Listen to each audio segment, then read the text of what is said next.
ஆர்வமுடன் நேசிக்கிறேன் அப்பா உம்மை நேசிக்கிறேன் ஆர்வமுடன் நேசிக்கிறேன்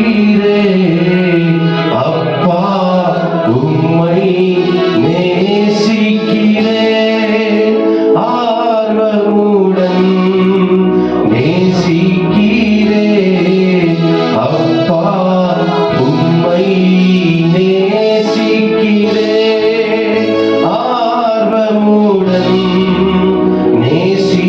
நேசிக்கிறேன் எப்போதும் உம் புகழ்தானே என் நேரமும் ஏகம்தானே எப்போதும் உம் புகழ்தானே என் நேரமும் ஏகம்தானே எல்லாம் நீதானே ஐயா எல்லாம் நீதானே அப்பா உம்மை நேசிக்கிறேன் ஆர்வமுடன் நேசிக்கிறேன் அப்பா உம்மை நேசிக்கிறேன் ஆர்வமுடன் நேசிக்கிறேன் அப்பா உம்மை நேசிக்கிறேன் ஆர்வமுடன் நேசிக்கிறேன் பலியாகி என்னை மீட்டீரையா பாவங்கள் சுமந்து தீர்த்தீரையா பலியாகி என்னை மீட்டீரையா பாவங்கள் சுமந்து தீர்த்தீரையா ஒளியாய் வந்தீரையா ஐயா ஒளியாய் வந்தீரையா அப்பா உம்மை நேசிக்கிறேன் ஆர்வமுடன் நேசிக்கிறேன் அப்பா உம்மை நேசிக்கிறேன் ஆர்வமுடன் நேசிக்கிறேன் அப்பா உம்மை நேசிக்கிறேன் ஆர்வமுடன் நேசிக்கிறேன்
ಇದುವರೆಗೂ ಕಣ್ಣನೆಯ ಹಾಗೆ ಕಾದುಕೊಂಡ ದೇವಾದಿ ದೇವರೇ, ನಿಮಗೆ ಕೋಟಿ ಕೋಟಿ ವಂದನೆಗಳನ್ನು ಸಲ್ಲಿಸುತ್ತೇವೆ ಅಪ್ಪ, ನಿಮಗೆ ವಂದನೆಗಳನ್ನು ಸಲ್ಲಿಸುತ್ತೇವೆ.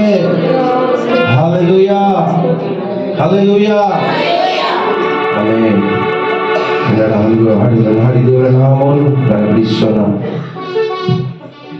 ಒಳ್ಳೆಯ ಮಹನೀಯ ನನ್ನೇಸು ಪರಿಶುದ್ಧನು, ಮೇಲುಗಳೆಷ್ಟು ಮಾಡುವನು ನನ್ನೇಸು ಎಲ್ಲರಿಗೆ.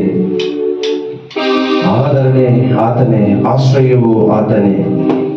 ಸೋಲಿನ ಹಾದಿಯಲ್ಲಿ ನಾವು ಬಿದ್ದಿರುವಾಗ ಆತನು ನಮ್ಮ ಹುಡುಕಿ ಬಂದು ನಮ್ಮನ್ನು ರಕ್ಷಣೆ ಒಳಗೆ ನಡೆಸುವ ದೇವರಾಗಿದ್ದಾನೆ.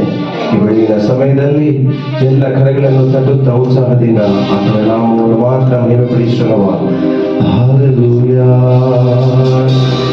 ಒಳ್ಳೆಯವ ಮಹನೀಯ ನನ್ನೇಸು ಪರಿಶುದ್ಧನು, ಮೇಲುಗಳೆಷ್ಟು ಮಾಡುವನು ನನ್ನೇಸು ಎಲ್ಲರಿಗೆ. ಒಳ್ಳೆಯವ ಮಹನೀಯ ನನ್ನೇಸು ಪರಿಶುದ್ಧನು, ಮೇಲುಗಳೆಷ್ಟು ಮಾಡುವನು ನನ್ನೇಸು ಎಲ್ಲರಿಗೆ. ಒಳ್ಳೆಯವ ಒಳ್ಳೆಯವ ಮಹನೀಯ ನನ್ನೇಸು ಪರಿಶುದ್ಧನು. ಬೆಳಗಿನ ಸಮಯದಲ್ಲಿ ಎಲ್ಲ ಅಡಿಗೆ ಮಾಡಿ ನಮೇಸು ಪರಿಶುದ್ಧನು, ನಮೇಸು ಒಳ್ಳೆಯವನೆಂಬುದಾಗಿ ಅಡಿಗೆ ಮಾಡಿ. ಒಳ್ಳೆಯವ ಮಹನೀಯ ನನ್ನೇಸು ಪರಿಶುದ್ಧನು, ಮೇಲುಗಳೆಷ್ಟು ಮಾಡುವನು ನನ್ನೇಸು ಎಲ್ಲರಿಗೆ.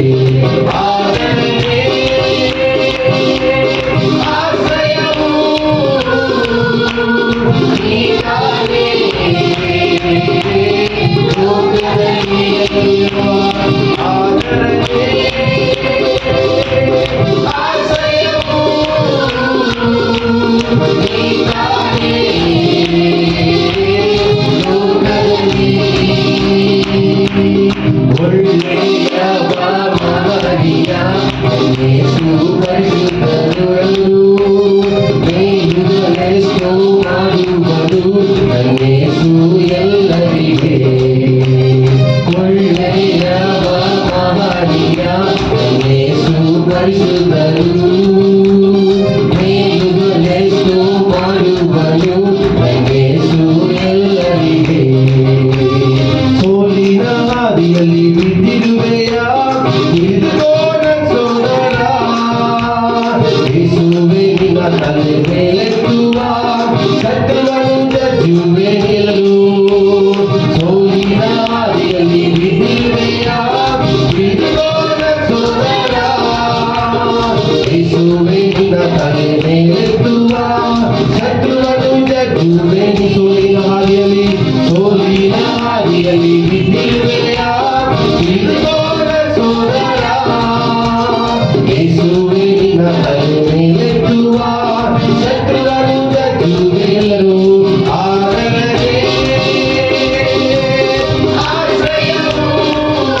మహాజ్ఞా యేసు పరిశుద్ధను ನೀಡುಗಳೆಷ್ಟು ಮಾಡುವನು యేసు ಎಲ್ಲರಿಗೆ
ಎಲ್ಲ ಕರೆಗಳನ್ನು ತಟ್ಟಿಲ್ಲ ಬೆಳಗಿನ ಸಮಯದಲ್ಲಿ ಹಾಲೆಲೂಯ ಸ್ತೋತ್ರಪ್ಪ ಸ್ತೋತ್ರ ದೇವರೇ ಸ್ತೋತ್ರ ದೇವರೇ ಸ್ತೋತ್ರ ದೇವರೇ ಸ್ತೋತ್ರಪ್ಪ ಹಾಲೆಲೂಯ ಹಾಲೆಲೂಯ ஆமென் கர்த்தர் நல்லவர் அவர் கிருபை என்றும் உள்ளது அவர் நேற்றும் இன்றும் என்றும் மாறாதவராய் இருக்கிறார் ஆமென் ஹalleluya தாயின் கருவில் உருவாகும் முன்னே நம்மை பேர் சொல்லி அழைத்த தேவன் இந்த கால வேளையில் எல்லாம் உற்சாகத்தோடு சில தமிழ் பாடல்களை பாடி கர்த்தருடைய நாமத்தை உயர்த்துவோம் உம்மை நாங்கள் ஆராதிக்கின்றோம் உம்மை ஆராதிப்பேன் என் நாட்கள் முடியும் வரை என் ஜீவன் பிரியும் வரை சுவாசம் ஒழியும் வரை உம்மை நாங்கள் ஆராதிக்கிறோம் என்பதாக எல்லா கரங்களை தடை உற்சாகத்தோடு அப்பா நாமத்தை மட்டும் நாங்கள் உயர்த்துகிறோம் ஏனென்றால் நீ நல்லதை செய்கிற தேவன் ஆண்டவரே அப்பா உமக்கு நன்றி செலுத்துகிறோம் துதிக்கிறோம் சோதருக்கு நல்ல கரங்களை தட்டி ஆமென்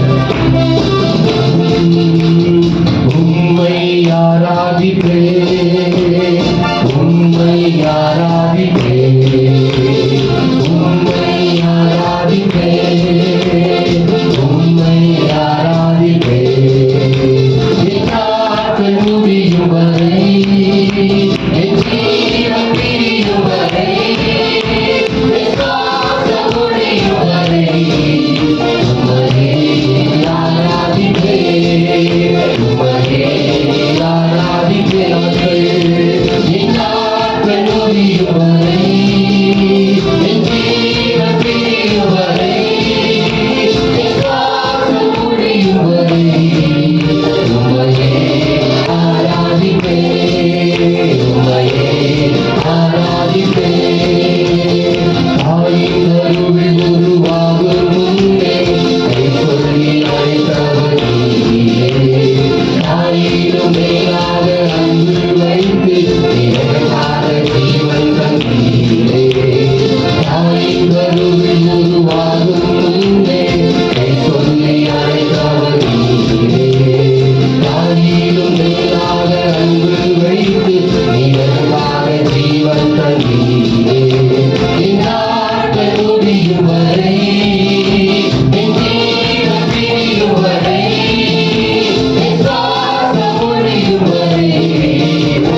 யெகோவா நிசியே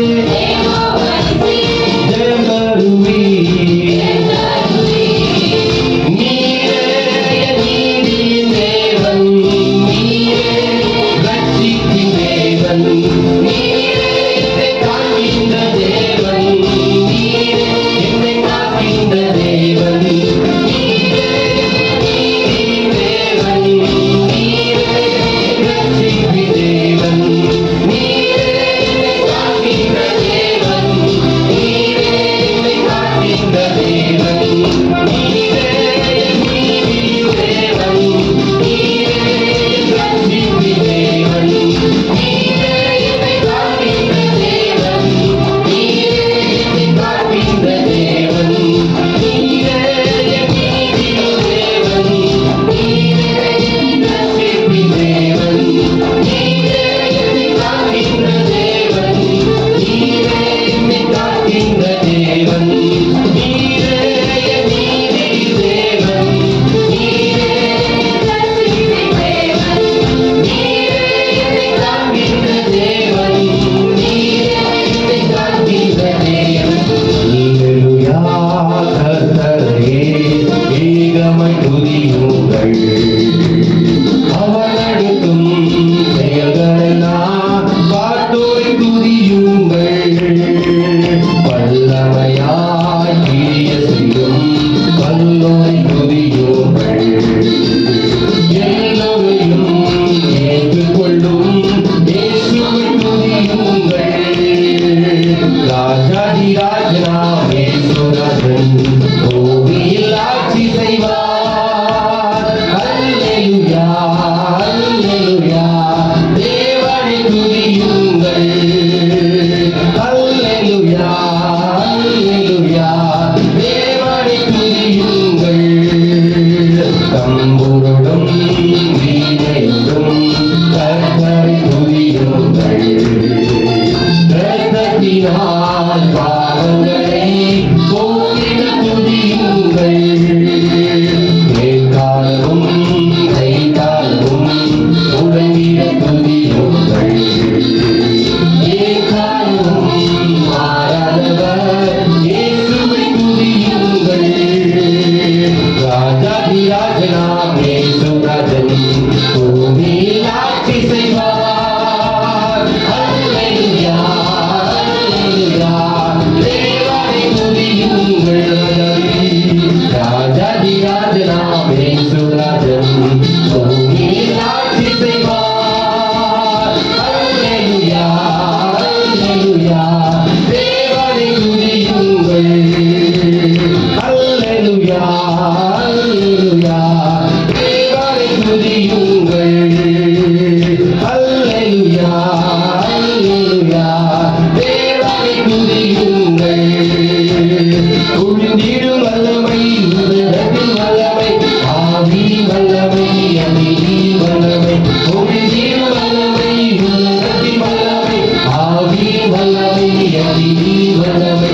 உழுந்திடும் வல்லமை உலகத்தின் வல்லமை, ஆவி வல்லமை, அநீதி வல்லமை. உழுந்திடும் வல்லமை உலகத்தின் வல்லமை, ஆவி வல்லமை, அநீதி வல்லமை. உழுந்திடும் வல்லமை உலகத்தின் வல்லமை, ஆவி வல்லமை, அநீதி வல்லமை. உழுந்திடும் வல்லமை உலகத்தின் வல்லமை, ஆவி வல்லமை, அநீதி வல்லமை. உழுந்திடும் வல்லமை உலகத்தின் வல்லமை, ஆவி வல்லமை, அநீதி வல்லமை. உழுந்திடும் வல்லமை உலகத்தின் வல்லமை, ஆவி வல்லமை, அநீதி வல்லமை.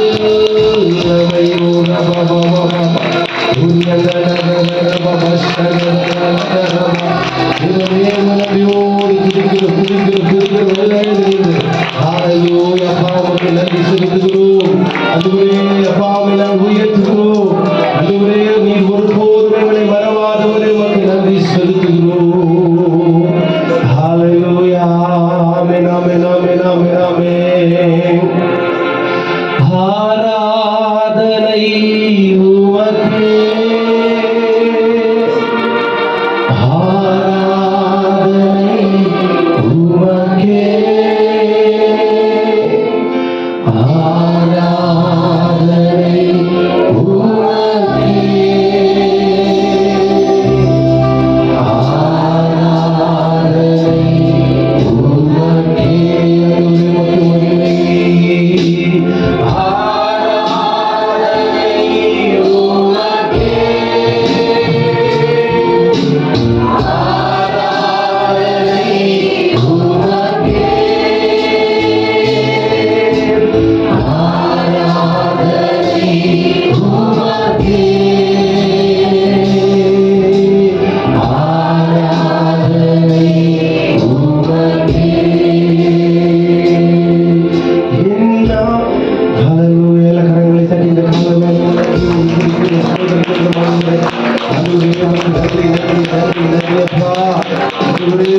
துதிக்கிறோம், துதிக்கிறோம், துதிக்கிறோம், துதிக்கிறோம்.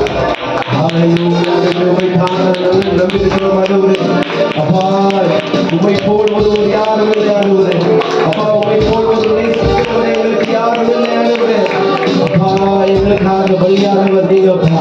எங்களுக்காக ஆண்டவரே மரித்தவர் நீர் ஆண்டவரே. அப்பா, எங்களுக்காக ஆண்டவரே பாடுகள் பட்டவர் நீங்க அப்பா. நாமத்தை மாத்திரம் நாங்கள் உயர்த்துகிறோம் ஆண்டவரே. ஹalleluya. நன்றி அப்பா. ஸ்தோத்திரிக்கிறோம், ஸ்தோத்திரிக்கிறோம், ஸ்தோத்திரிக்கலாம். ஸ்தோத்திரம் சொல்லுவோம். ஹalleluya. நன்றி அப்பா. உமக்கு நன்றி ஆண்டவரே. ஆண்டவரே உமக்கு எவ்வளவு நன்றி சொல்லணும் போதாதப்பா. உமக்கு நன்றி, நன்றி, நன்றி, நன்றி ஆண்டவரே. ஹalleluya. ஹalleluya. ஹalleluya. ஆமென். ஹalleluya. ஹalleluya. ஆமென். ஹalleluya. ஹalleluya. ஆமென். ஹalleluya. ஹalleluya. ஆமென். வானாதி வானங்கள் கொள்ளாதவரே, வார்த்தையால் வர்ணிக்க கூடாத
ஆசீர்வாதம் உங்களுக்கு வேண்டுமா?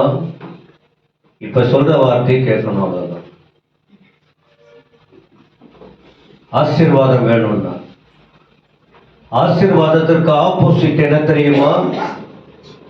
சாபம். ஏன்னா உங்ககிட்ட விஷயத்தை நான் வாங்க வேணாம், ஆனா சொல்றத கேட்டுங்க. ஆசீர்வாதம் தான் மகிழ்ச்சிக்கு நேரா போறது, நல்லதொரு வாழ்க்கை. சாபம் அது வேண்டவே வேண்டாம். ஆசீர்வாதம் இல்லைன்னா அடுத்த கட்டம் அதுதான் இருக்கும், வேற வாய்ப்பு அதுதான் வரும். அந்த வார்த்தை போறதுக்கு முன்ன ஆண்டவர் சொல்லி இருக்கிறார், சகரியா 4:6, பலத்தினாலும் அல்ல பராக்கிரமத்தினாலும் அல்ல என்னுடைய ஆவியினால. இந்த வருஷம் ஆண்டவர் சொல்லி இருக்காரு, நீங்க ஆசீர்வதிக்கப்படுவதற்குரிய விதி முறை வழிமுறை.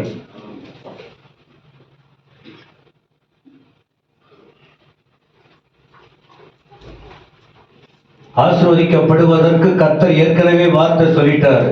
உங்களால முடியாது. ஒரு சொந்த ஞானம், ஒரு பேச்சு திறமை, உங்களுடைய முயற்சி, உங்களுடைய அந்த பிளான், நல்ல திட்டமோ கெட்ட திட்டமோ ஒன்னும் நடக்காது. கடைசியில மாட்டிக்குவோம். அப்படின்னா உங்களுக்கு தான் நான் பேசுறேன். யாருக்கும் தெரியாத பிளான்லாம் இருந்ததுன்னா வருஷமா என்ன செய்வோம்?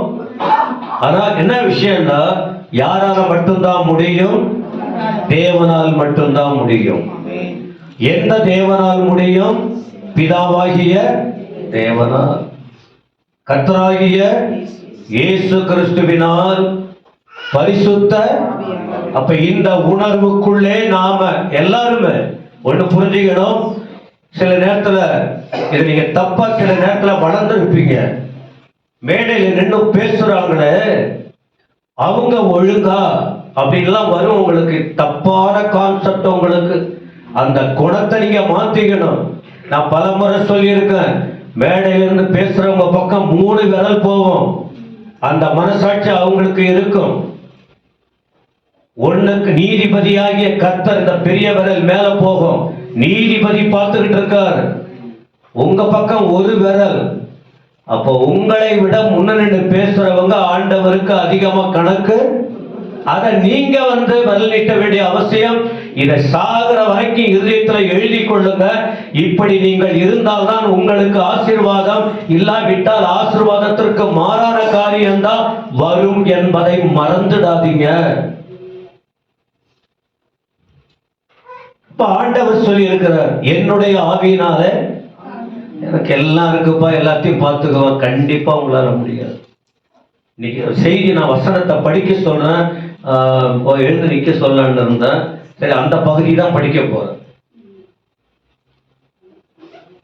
போன வாரத்துல பார்த்தோம், 1ஆம் தேதி ஆகாய் 2:23 ஆண்டவர் செருபாபேலுக்கு சொல்லி இருக்கிறார், ஒரு தேவ மனுஷனுக்கு சொல்லி இருக்கிறார், உன்னை நான் முத்திரை மோதிரமாய், சத்தமா சொல்லுங்களேன், வைப்பேன். அப்ப முத்திர மோதிரமா வைக்கணும்னு சொன்னால் அந்த ஆகாய் புத்தகத்துல உள்ள அந்த பகுதியை நான் உங்களுக்கு சுட்டி காட்டினேன். கதை கேட்கிறவங்க கர்த்தருக்குள்ள வர முடியாது. கர்த்தருடைய வார்த்தையை கேட்டு சிந்தித்து தியானித்து அர்ப்பணித்து வாழ்கிறவங்க தான் அந்த ஆசீர்வாதத்தின் எல்லைக்குள்ளே கடந்து போக முடியும். ஒரு முறையும் கர்த்தர் வசனத்தின் மூலம் பேசுவார். எங்கங்க நீங்க ஜெபம் பண்ணுவீங்கல்ல, கிளைய நறுக்கணும், களைய அதெல்லாம் அந்த கொம்பெல்லாம் உடைக்கணும். அது வேற சபை இருக்கு, வார்த்தையா சொல்லி கொடுப்பாங்க, அந்த தோலை உரிக்கணும், அந்த கொஞ்சம் கொம்பு போல மேல வந்து அதை உடைக்கணும், கிளைய நறுக்கணும், இப்படி ஒண்ணா சொல்லுவாங்க. நாம அதை போல வார்த்தைங்க யூஸ் பண்றது இல்ல. வார்த்தையை கேட்டு வாழ்க்கை மாறணும்னு சொல்றோம். ஏன்னா ஆண்டோடைய வார்த்தையை சொல்லவே எனக்கு நேரம் இல்லை. நான் என்னத்தை இடையில நிறைய சொல்றது, இத சொல்லவே எனக்கு நேரம் பத்தல. ஆனா நடைமுறையில் இருக்கிற சில பிரச்சனை சுட்டி காட்டாம இருக்க முடியாது. ரைட். இந்த நிலையில் ஆசீர்வாதம் வேண்டும்னா, இன்னைக்கு தலைப்பு என்ன தெரியுமா? ஆசீர்வாதம் வேண்டும்னா கவனிங்க, ஆர்வத்தோடு செயல்படணும். எல்லாருமே வயசானவங்க ஆண்கள் பெண்கள் சின்னவங்க பெரியவங்க எல்லாம் என்ன என்ன எப்படி இருக்கணும்? ஆர்வம் வேணும். அப்படியே என்னம்மா ஆச்சு, என்ன நீங்க எல்லாமே இதை போல என்ன பண்ணு, இப்ப கடைசி வரைக்கும் இதான வாழ்க்கை. அப்ப என்ன இல்ல, சுறுசுறுப்பு இல்ல, உற்சாகம் இல்ல, உற்சாகம் இல்ல, எப்பவுமே ஒரு மாதிரி தப்பாவே யோசிக்கிறது. அது நல்ல ஒரு வசனத்தை படிக்கிறவங்க, ஆண்டவரோடு நெருங்குகிறவர்களுக்கு இது நல்ல அனுபவங்கள் இல்ல. அப்ப நீங்க தலைப்பு அதுதான் கொடுக்கிற. இது இந்த நாட்களில் எனக்கு வாய்ப்பு கிடைக்கும் போது எஸ்ரா புத்தகத்தில் ஒரு கண்ணோட்டம் அதுல நிறைய பார்க்க முடியும். ஆகாய் புத்தகத்தில் அநேக சத்தியத்தை பார்க்க முடியும். சகரியா புத்தகத்துல அநேக விஷயங்களை பார்க்க முடியும். அதனாலதான் கொஞ்சம் கொஞ்சமா ஒரு வார்த்தையை வச்சு எனக்கு ஆண்டவர் கொடுக்கிற நான் நைட்டு படுத்தது எப்படின்னு ஆண்டவருக்கு தெரியும். 3 மணிக்கு எழுந்தேன். 3 மணிலிருந்து 4 மணி வரைக்கும் நான் ஆயத்தமாக்கின செய்தியை திரும்ப யோசித்து, இன்னும் எனக்கு என்ன கொடுக்குறீங்க, தேவையில்லாத வார்த்தை வேண்டாம், ஆண்டவர் சொல்ல சொல்ல உட்கார்ந்து படிக்க தேவன் எனக்குள்ள போடுற வார்த்தைய எந்த பைபிள், இந்த பைபிளை விட்டு வேற எந்த பைபிளை தொடல, வேற எந்த புக்கை தொடல. அதனால்தான் தைரியமா சொல்ற, நம்ம சர்ச்சில் வர்ற ஜனங்களுக்கு பரலோகத்தின் தேவன் ஆலோசனைகளை கொடுத்து கொண்டிருக்கிறார். இதை மீறி நீங்க நடந்தீங்கன்னா பொறுப்பு நான் அல்ல, ஆசீர்வாதத்தை ஆண்டவர் எடுத்துருவார். இன்னைக்கு நான் கடுமையான வார்த்தையா இருக்கும், ஏன்னா நான் இதுக்குள்ளேயே இருந்தா தான் நல்லா இருக்கும். சரி, ஆகாய் புத்தகத்துலதான் சில பகுதி 1ஆம் அதிகாரத்துல பைபிள்ல பழைய ஏற்பாட்டுல 17 தீர்க்கதரிசிகள் இருந்தாங்க. 5 பெரிய தீர்க்கதரிசிகள், 12 சிறிய தீர்க்கதரிசிகள். 9 தீர்க்கதரிசிகள் என்ன பண்ணாங்க, இஸ்ரவேல் ஜனங்கள் பாபிலோன் தேசத்துல சிறைப்பட்டு போனாங்க. ஏன் சிறைப்பட்டு போனாங்கிற விஷயம் இதுக்கு முன்ன தெளிவா சொல்லி இருக்கிறோம். ஏன் போனாங்க, ஆண்டுடைய பிள்ளைங்க ஏன் அந்நியர் கையில போயிட்டு கஷ்டப்பட்டாங்கிற விஷயத்தெல்லாம் அவ்வப்போது ஆண்டுடைய வார்த்தையை சுட்டி காட்டும் போது நீங்க புரிந்து கொள்ளுவீங்க, புரிந்திருக்கீங்க. அப்புறம் சிறையிருப்பிலிருந்து ஆண்டவர் ஏற்ற நேரத்தில் அவளை விடுதலையாக்கி வெளியே கொண்டு வந்தார்.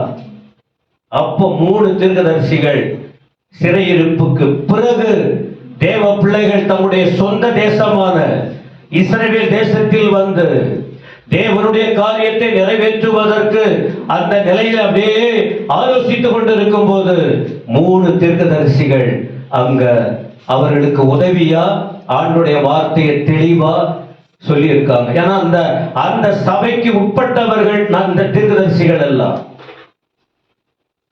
பொய்யான தீர்க்க தரிசனம் இந்த நாளிலே மலிந்து கிடக்கு. அது பின்னால ஓடுகிற கூட்டம் தத்தளிக்க போகிறது. பொய்யான ரொம்ப அளவுக்கு மீறி போயிருக்கு. பொய்யன் என் மகளே சும்மா ஒரு வார்த்தை, நீ ராத்திரி கஷ்டப்பட்டுக்கிட்டு இருந்தல்ல, உனக்கு அடி வயிற்றுல வலி இருந்ததல்ல, சும்மா ஒரு ஒண்ணு விடுவாங்க, ஐயோ அப்படின்னு அப்புறம் திரும்ப ஓட ஆரம்பிச்சிருவாங்க. வழி தப்பி அலைகிற வாழ்க்கை கடைசி வரைக்கும். தெளிவான தீர்க்க தரிசனம், கர்த்தருடைய வார்த்தை, அதான் இன்னைக்கு ஆண்டவர் பேசிக்கிட்டு இருக்காரு. நீ அங்க தீர்க்கதரிசி வந்திருக்காரு, இங்க தீர்க்கதரிசி வந்திருக்காருன்னு போனீங்கன்னா உன் ஆத்மா கெட்டு போயிடும். எழுதி கொள்ளுங்க, உன் குடும்பத்துல சமாதானம் இல்லாத போயிடும்.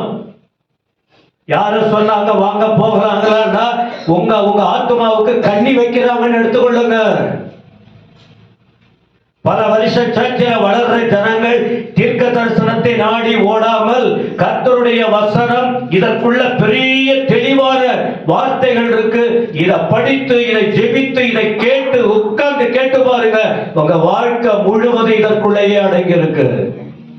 அப்படின்னு சொல்லுங்க. நிறைய உதாரணம் சொல்லுவோம், ஞாபகம் வர மாட்டேங்குது. அப்படி அதுல நான் நிறைய சொல்லி ஞாபகம் வந்து சொல்ல ஆரம்பிச்சேன்னா என்னுடைய நேரத்துக்குள்ள நிறைய சொல்லணும் வார்த்தை இதயத்துல நிரம்பி கிடக்கு. எல்லாத்தையும் நான் சொல்ல எனக்கு நேரம் இல்லாத போயிடும். யூதர்கள் பாபிலோனுக்கு வந்தாங்க விடுதலை பெற்று. 18 வருஷம் ஆச்சு. இவர்கள் பாபிலோன்ல இருக்கும்போது ஆண்டவர் பேசி ஆயத்தப்படுத்தி அனுப்புறாரு. ஆனா வந்த உடனே இவங்க ஆர்வமா காரியங்களை செய்யணும்னு யோசிக்கும் போது எத்தனை வருஷம் தடையா இருந்தது தெரியுமா? 18 வருஷம், 16 அல்லது 18 வருஷம். நம்ம இடம் வாங்கி கூட எத்தனை வருஷம் ஆகுது? 16 வருஷம். அல்ல தேவ நோக்கம் ஏதோ இருக்கு.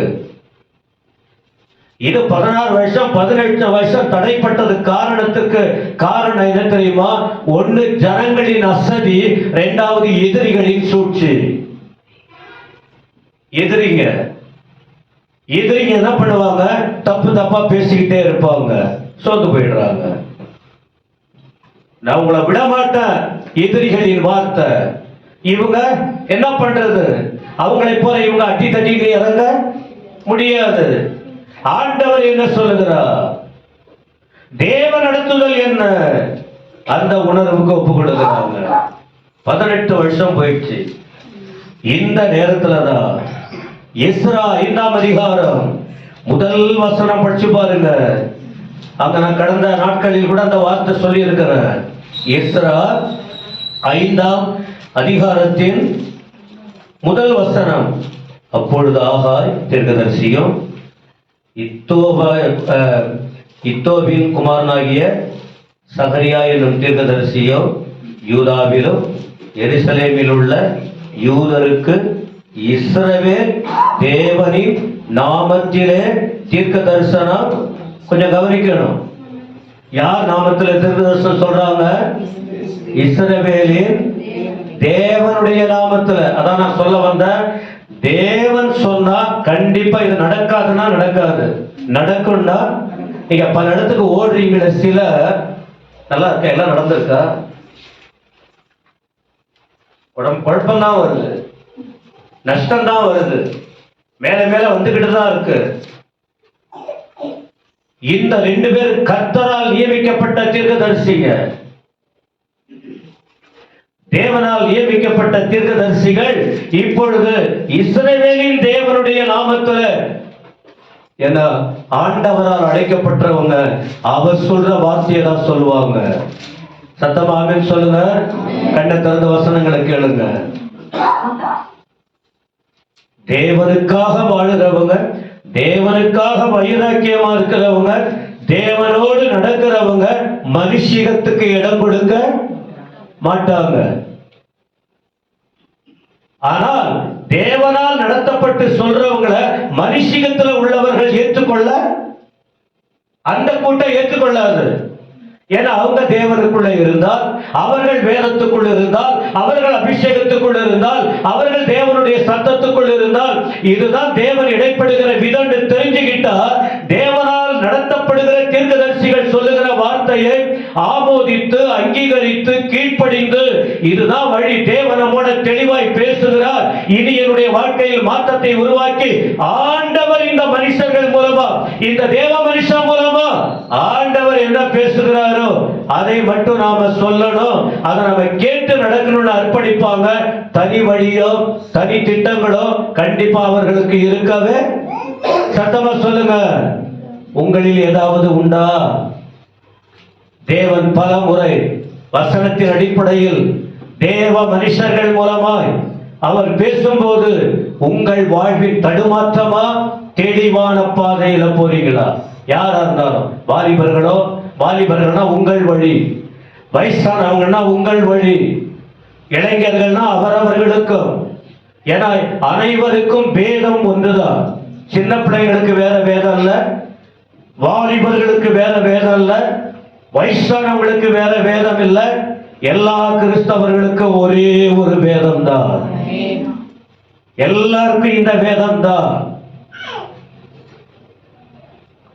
இப்ப இந்த 18 வருஷம் தாமதமான கர்த்தருடைய வேலை தாமதமான நிலையில் இவங்க என்ன ஆயிருக்காங்கிறத இந்த அதிகாரத்துல நாம பார்க்க முடியும். அப்ப முதல் விஷயம் 2ஆம் வசனம்.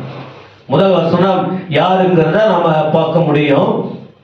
யாருக்கு ஆண்டவர் சொல்றாருன்னு அதை தான் நம்ம பேசிக்கிட்டே இருக்கிறோம். செருபாபேல், யோசுவா அப்படின்னு நாம இன்னும் அந்த யோசுவாக்குள்ள நம்ம அதிகமா விளக்கமா போகல. செருபாபேலை பற்றி சொல்லிக்கிட்டு இருக்கிறோம். எங்கிருந்து வந்தாங்க, அவருடைய தன்மை என்ன, அதை குறித்து கடந்த நாட்கள்ல உங்களுக்கு நான் சொல்லியிருக்கேன். மறந்துடக்கூடாது. சர்ச்சில் சொல்ற வார்த்தைய சர்ச்சுக்கு வர்ற ஜனங்க கவனமா கேட்டு வாழ்நாள் முழுவதும் இந்த வசனத்தை மனதில் வைத்துக் கொண்டு சோதனை கட்டம் விலகும் போது விலகி போயிடக்கூடாது.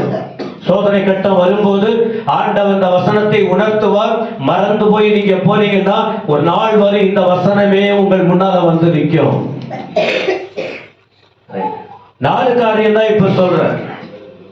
1, ஜனங்களுடைய மனசு என்ன, விடுதலையாகி வந்த ஜனங்களின் மனம், பாவத்திலிருந்து விடுதலை பெற்ற பெத்தேல் சபை விசுவாசி அல்லது இந்த வார்த்தையை கேட்கிற உங்கள் மனநிலை என்ன, உங்க மனசு என்ன? இங்க என்ன சொல்றார்? அவங்க மனசு என்ன தெரியுமா? ஆகாய் புத்தகம் 1 அதிகாரம் 2ஆம் வசனம். சத்தமா படிக்க பார்க்கலாம். இந்த ஜனங்கள் கர்த்தருடைய ஆலயத்தை கட்டுகிறதற்கு ஏற்ற காலம் இன்னும் வரவில்லை என்கிறார்கள் என்று சேனைகளின் கர்த்தர். இப்போ ஆண்டவர் சொல்றது யாரு? பாஸ்டர் எஸ்ஜேபி இல்ல. இந்த ஊழியக்காரவங்க அப்படிதான் பேசுவாங்க. அவங்க நீ வந்து பேசினா என்ன பேசுவீங்க? நீ ஒரு தேவ மனுஷனாக இருந்தா, நீ ஒரு சாட்சி சொன்னால், நீங்க போயிட்டு ஆண்டவருடைய வார்த்தையை சொன்னால் எதை சொல்லுவீங்க? நீங்க கர்த்தரோடு இருந்தால் உள்ளிருந்து கர்த்தருடைய வார்த்தை புறப்படும். நீங்க கர்த்தருக்குள்ள இல்லாம மேலோட்டமா இருந்தா உங்க வாயில உங்க உள்ளத்துல என்ன இருக்கோ அந்த வார்த்தை தான்.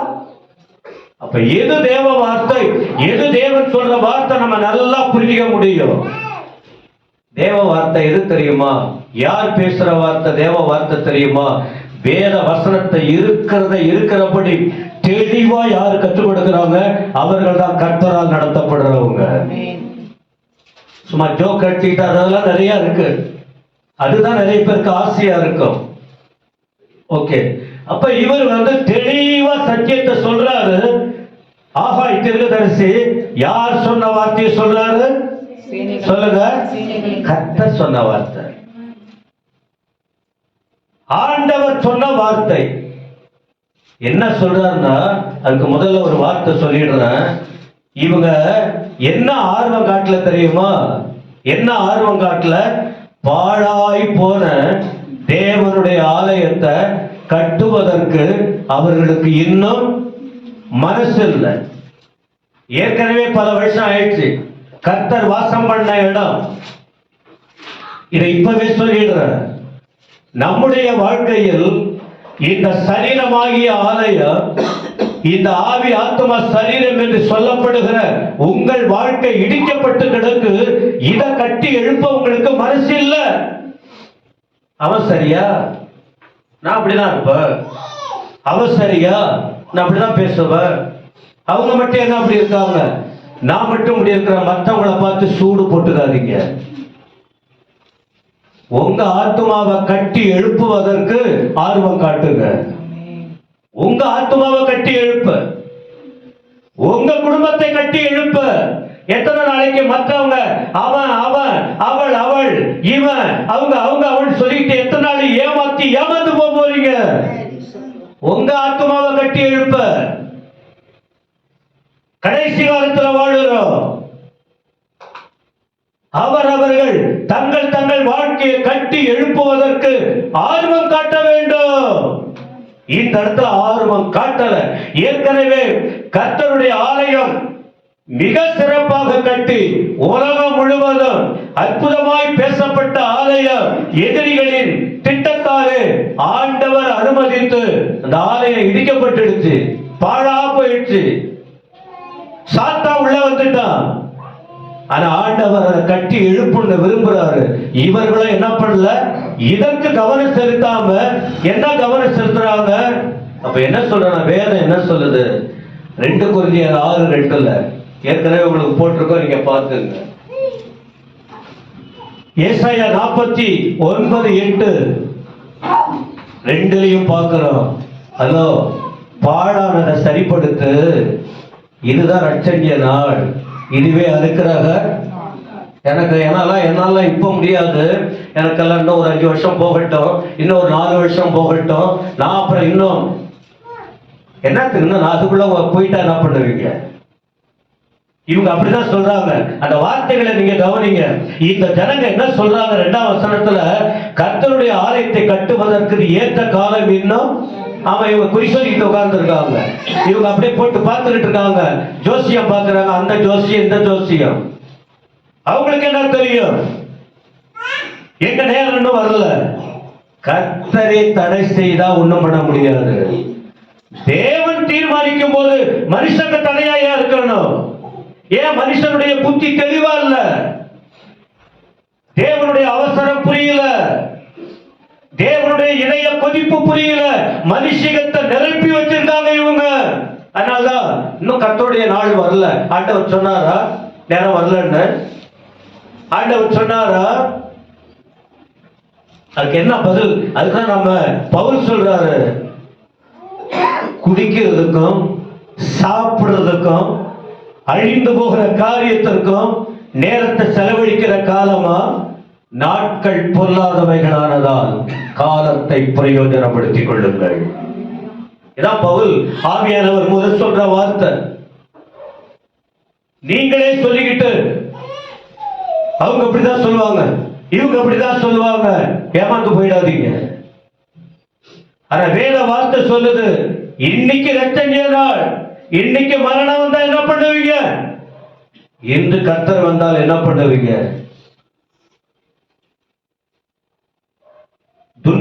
துன்மார்க்கத்துக்கு ஏதுவான மதுபான வெறி, திராட்சை ரசம் குடிச்சுக்கிட்டு, கண்டதை போய் குடிச்சுக்கிட்டு சாப்பிட்டுக்கிட்டு ஜபம் எடுப்பாண்டா, ஜபம் இல்லை. வேதத்துக்கு முக்கியத்துவம் கொடுன்னா வேதம் இல்ல. ஊழியத்துக்கு போவோம் வாங்கன்னா ஊழியத்துக்கு வர்றதில்ல. கர்த்தருக்கு மகிமையான காரியத்தில் ஈடுபடுவோம் வாங்கன்னு சொன்னா இதை விட தேவையில்லாத காரியத்தில் ஈடுபடுவது இந்த ஜனங்களுடைய மனநிலையை போல. ஆனா கர்த்தர் சொல்றாரு, இந்த ஜனங்களுடைய புத்தி பாரு. ஏன் மனசை இவங்க இன்னும் புரிஞ்சுக்கலையே. அவங்களே சமாதானப்படுத்திட்டு உட்கார்ந்து இருக்காங்க.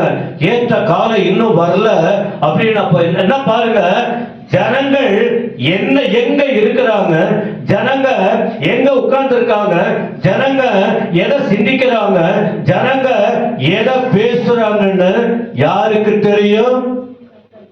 வசனம் கேட்கிறாங்க, சொல்லுங்க, யாருக்கு தெரியும்? கோபம் வருது பாரு, யாருக்கு தெரியும்? இதை சொல்ல தெரியலையா? நீ எங்க போற, என்ன பண்ற, எங்க உட்கார்ந்துருக்க, என்ன யாருக்கு தெரியும்? நல்லதா இருந்தா நல்லது கொடுப்பாரு. நீ கர்த்தருக்கு பிரியம் இல்லாம கர்த்தருடைய காரியத்துல ஈடுபடணும்னா என்ன நடக்குங்கிறத புரிஞ்சுங்க. மனுஷனுக்கு வேணா தெரியாம இருக்கலாம், எந்த மனுஷனுக்கு தெரியாம இருக்கலாம், புருஷனுக்கு தெரியாம இருக்கலாம், மனைவிக்கு தெரியாம இருக்கலாம், பெற்றோருக்கு தெரியாம இருக்கலாம், பாஸ்டருக்கு தெரியாம எல்லாம் பண்ணலாம், ஒண்ணுமே தெரியாம இருக்கலாம். ஆனால் கர்த்தருக்கு தெரியும், ஏற்று சென்று அவருக்கு தெரியும். அவருக்கு ஏற்றபடி இருந்தால் மட்டுமே அந்த இடத்துல அவர் கிரியை செய்வார். இந்த இடம் பாருங்க. அப்போ ஆண்டவர்கிட்ட யாரும் வந்து சொல்லல, கர்த்தரே ஆகாய் மூலமா சொல்றாரு, இந்த ஜனங்களுடைய புத்தியை பாரு, இந்த ஜனங்களுடைய நிலைமையை பாரு. அதனால்தான் அந்த தலைப்பு கொடுத்தேன், ஆர்வம் இல்லாத மனநிலை. உற்சாகம், ஆர்வம்னா என்ன? எப்ப பாரு சோம்பல் தானம், எப்ப பாரு முடியாது, இப்ப முடியாது, அதெல்லாம் முடியாது. நீங்க சொன்னா கேட்டுடணுமா, நீங்க சொன்னா வந்துடணுமா, எங்களுக்கு வேற வேலை இல்லையா, நாங்க அதை பண்ண இதை பண்ணிட்டு உட்காந்து சொல்ல போறாரு கீழே. இது ஒண்ணு. இந்த நிலையில இரண்டாவது காரியம், இப்ப சாக்கு போக்கு சொல்லிக்கிட்டு இது காலம் இல்லை அப்படின்னு சொல்லிக்கிட்டு இருக்கிற நிலையில கர்த்தர் குறிக்கிடுறார். ஆண்டவர் வந்துருவார். அங்க தேவன் வந்து பேச ஆரம்பிப்பார். எத்தனை பேருக்கு இந்த வார்த்தை விளங்குது? நான் வலது கையை உயர்த்தி ஆமேன்னு சொல்லுங்க. சொல்லுங்க சத்தமா. பயத்தோட உட்கார்ந்துருக்கணும். கர்த்தருடைய வசனத்தை கேட்கிறவங்க ரொம்ப பயபக்தியோட விளையாடாதீங்க. இங்க இருக்கிற பயம் தான் வெளியில எங்க போனாலும் அந்த பயத்தோடு இயேசுவுக்கு மகிமையா இருக்க முடியும். விளையாட்டு தானே கூடாது. சரி, ஆண்டவர் பார்த்துக்கிட்டே இருந்தவர் இப்ப என்ன சொல்றாரு பாருங்க. இப்போ 3-11 நான் எக்ஸ்பிளைன் பண்ணல, இதை அப்படியே படிச்சுக்கிட்டு போறோம். உங்க பைபிள்ல தான் இருக்கு எல்லாம். அந்த கண்ணு ஒரு மாதிரி திட்ட கண்ணை கொஞ்சம் தேய்ச்சிட்டு, கண்ணாடி இருந்ததுன்னா கொஞ்சம் கண்ணாடி போட்டுட்டு கொஞ்சம் அப்படியே வசனம் விளையாடாதீங்க. கர்த்தர் இன்னைக்கு அவ்வளவுதான். வசனத்துக்குள்ள சிந்தனை வசனத்துக்குள்ளேயே இருக்கட்டும். இப்போ ஆண்டவர் என்ன சொல்றாரு? ஆகாய் மூலம் என்ன செய்யற தெரியுமா? அவருக்குள்ள என்ன இருக்கு, அவர் என்ன யோசிக்கிறார், அவர் என்ன செய்ய முடியும். மனுஷன் அப்படி பேசிக்கிட்டு இருந்தா, மனிதர்கள் அவங்க இஷ்டம் போல இருந்தா, ஆண்டவர் சும்மா இருக்க ஆனா ஆசீர்வதிக்கணும்னு விரும்புகிற தேவர், ஆசீர்வாதம் கொடுக்கணும்னு விரும்புகிற தேவர். ஆனா அதனால தேவன் எப்படியும் மாற முடியும். மனிதன் மாறினால், மனிதன் தேவ வழியை விட்டு விலகினால், மனிதன் தங்கள் சுயநலத்துக்காக வாழ்க்கையை ஒப்பு கொடுத்து போனால், பாஸ்டரா இருந்தாலும் மாஸ்டரா இருந்தாலும் இல்ல விதிவிலக்கு யாரா இருந்தாலும் அவர் காரியத்தை செய்ய ஆரம்பிப்பார். என்ன செய்யறாரு பாருங்க. கர்த்தருடைய வார்த்தை என்ன வார்த்தை சொல்லுங்க. ஆனாலும் ஆகாய் என்னும் தீர்க்கதரிசியின் மூலமாய் கர்த்தருடைய வார்த்தை உண்டாக்கி, அவர் சொல்றது தீர்க்கதரிசி தான். ஆனா சொல்றவர் யாரு? அம்மா இந்த பாஸ்டர் அப்படி பேசுனார், அந்த நூறு பத்திகளா நீங்க இப்ப புரிஞ்சுக்கணும். பேசுறவங்க யாரு? ஆதாயத்துக்காக பேசுறாங்களா? ஒரு ஊழியக்காரங்க பணத்துக்காக பேசுகிறார்களா? அல்லது ஒரு ஊழியர் பேசும்போது ஜனங்கள் இதயம் கர்த்தர்கிட்ட வரணும், கர்த்தருடைய சிந்தையை அறிந்து வாழணும் சொல்றாங்களாங்கிறத நீங்க புரிந்து கொள்ள வேண்டும். கர்த்தர் சொல்லுகிறார், ஆனா பேசுறது யாரு? மனுஷன். என்ன சொல்றாரு? இந்த வீடு பாழாய் கிடக்கும் போது, எந்த வீடு? தேவனுடைய வீடு, உங்க சரீரமாகிய வீடு பாழா கிடக்கு. தேவனுடைய வீடு, உங்க ஆத்மா என்கிற உங்க சரீரம்ங்கிற வீடு பாழா கிடக்கு. இருக்கும்போது மச்சு பாவப்பட்ட உங்கள் வீடுகளில் என்ன செய்யறீங்க? குடியிருக்கும்படியான காலம் உன் ஆத்மாவை நீ நினைக்கல, ஏன் சபையை நீ நினைக்கல. ஆனா உனக்கு மட்டும் மாடி மாடி மாடி மேல இன்னும் பண்ணணும், இன்னும் கட்டணும், இன்னும் கட்டணும்னு யோசிக்கிற. தவறு அல்ல, தப்பு இல்ல, எந்த ஒரு காரியமும் தவறு இல்லை. ஆனா ஃபர்ஸ்ட் பிரெஃபரன்ஸ், முதல்ல எது? என் தேவனுடைய ஊழியம், என் தேவனுடைய ஆலயம், என்னுடைய காரியத்தை கவனம் செலுத்தல நீ. அது மட்டும் இல்ல, கிரயம் கொடுத்து மீட்டெடுத்த உன் ஆத்மாவை குறித்து நீ கேர் பண்ணல. ஆனா எங்க போகலாம், என்ன சம்பாதிக்கலாம், என்ன பணம் வரலாம், எங்க மூட்டை மூட்டையா வரும், என்னென்ன பண்ணோம், தப்பா புரிந்து கொள்ளக்கூடாது. இந்த வார்த்தைக்குள்ளாதான் நீ குடியிருக்கிற இடத்தை சொல்றாரு. உனக்கு மட்டும் நீ அலங்கரிச்சு பெருசு பண்ணிட்டு இருக்கிற. ஏசவ 16 வருஷம் ஆச்சு இடம் வாங்கி. அந்த குறித்த சிந்தனை என்னைக்காவது உனக்கு வந்திருக்கா?